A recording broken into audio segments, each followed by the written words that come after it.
আসসালামু আলাইকুম। আজ আমরা চতুর্থ শ্রেণীর গণিত বইয়ের 2.6 যোগ ও বিয়োগ সম্পর্কিত সমস্যার সমাধান করব।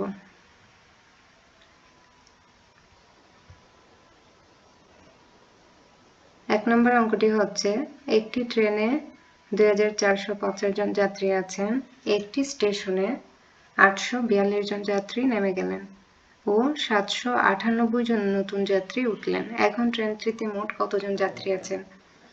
মানে হচ্ছে ট্রেনটাতে যাত্রী ছিলেন হচ্ছে 2450 জন, তারপরে হচ্ছে একটা স্টেশনে নেমে গেলেন। তো আমরা ট্রেনে যতজন যাত্রী আছেন সেটা থেকে হচ্ছে যতজন যাত্রী একটা স্টেশনে নেমে গেলেন সেটা বিয়োগ করে দিব প্রথমে।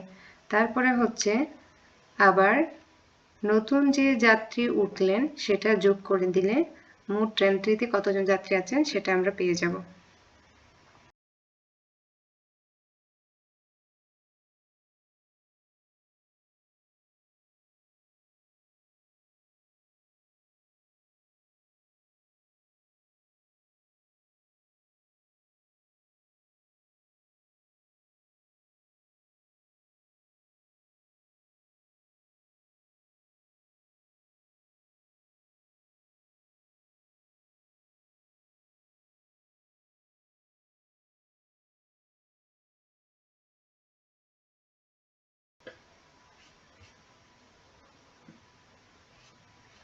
পরের অঙ্কটি হচ্ছে, রাজীবের মায়ের কাছে 5580 টাকা ছিল।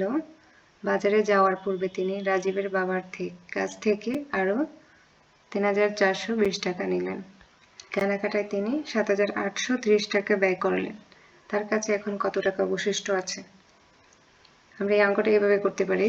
রাজীবের মায়ের কাছে টাকা ছিল 5580 টাকা, রাজীবের বাবার থেকে আরো নিলেন হচ্ছে 3420 টাকা। এই দুইটা টাকা হচ্ছে আমরা যোগ করে দিব।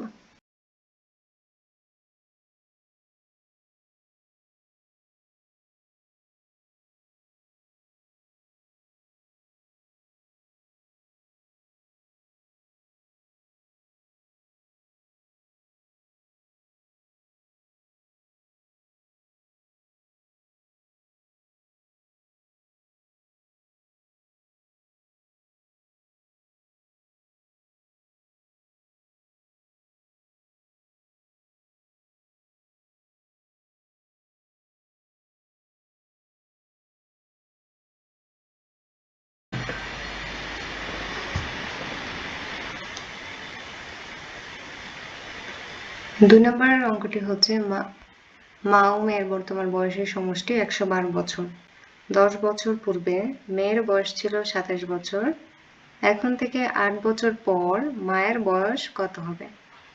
এটা হচ্ছে একটি সৃজনশীল প্রশ্ন। এখন এর 1 নম্বরে দেওয়া আছে, 10 বছর পূর্বে মেয়ের বয়স ছিল 27 বছর, মেয়ের বর্তমান বয়স কত? এই প্রশ্নে দেখতে পাচ্ছি যে 10 বছর পূর্বে মেয়ের বয়স ছিল 27 বছর। আমরা যদি একটু চিন্তা করি, 10 বছর পরে, 10 বছর পূর্বে ছিল 27, তাহলে 10 বছর পরে কত হবে? আমরা যদি এই 27-এর সাথে 10 যোগ করে দিই 10 বছর পর, তাহলে আমরা মেয়ের বর্তমান বয়সটা পেয়ে যাব। তাহলে 27-এর সাথে যদি 10 যোগ করি তাহলে হচ্ছে আমরা 37 বছর হবে। এটাই হচ্ছে মেয়ের বর্তমান বয়স। 2 নম্বর প্রশ্নটি হচ্ছে, মায়ের বর্তমান বয়স কত? প্রশ্নে দেওয়া আছে মা ও মেয়ের বর্তমান বয়সের সমষ্টি হচ্ছে 112 বছর। তাহলে আমরা মা এবং মেয়ের বর্তমান বয়সের সমষ্টি থেকে যদি মেয়ের বর্তমান বয়সটা বিয়োগ করে দিই তাহলেই হচ্ছে আমরা মায়ের বয়স পেয়ে যাব। 3 নম্বর প্রশ্নটি হচ্ছে, 8 বছর পর মায়ের বয়স কত হবে তা নির্ণয় করি। তো আমরা মায়ের বর্তমান যে বয়সটি পেলাম সেটি থেকে যদি আমরা সেটির সাথে যদি আমরা 8 বছর যোগ করি তাহলে হচ্ছে 8 বছর পর মায়ের বয়স কত হবে সেটা আমরা পেয়ে যাব।